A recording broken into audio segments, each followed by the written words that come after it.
Hello and welcome to This Week in Privacy. My name's Alexis Katsifidis and here are your regulatory highlights for this week.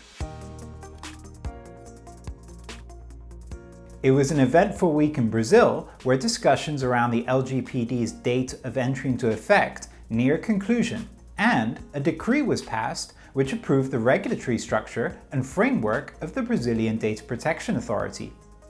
Whilst the Chamber of Deputies had previously approved a new amendment to Provisional Measure number 959, which had provided for the LGPD's postponement to December 2020, this was then rejected in the Senate, meaning that the LGPD becomes effective when the President sanctions the provisional measure, which will be no later than 15 days from when he receives it.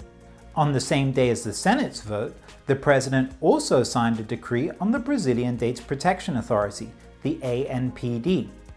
Under the decree, the ANPD is tasked with ensuring the protection of personal data, developing relevant guidelines, investigating and enforcing against violations of data protection, as well as promoting cooperation actions with data protection authorities from other countries. The decree will come into force on the date of publication of the ANPD's Executive Director. You can continue to track developments regarding the LGPD on www.dataguidance.com. The Baden-Württemberg Data Protection Authority issued a guide on data transfers post-Schrems 2, which includes a checklist to support companies in complying with the judgment, as well as proposed amendments which can be made to SCCs. The authority noted that organizations should take stock of their exports of personal data to third countries, contact their contractual partners or service providers to inform them of the consequences of the Schrems 2 judgment, check whether an adequacy decision for the third country can be relied upon, and research the legal environment in the third country.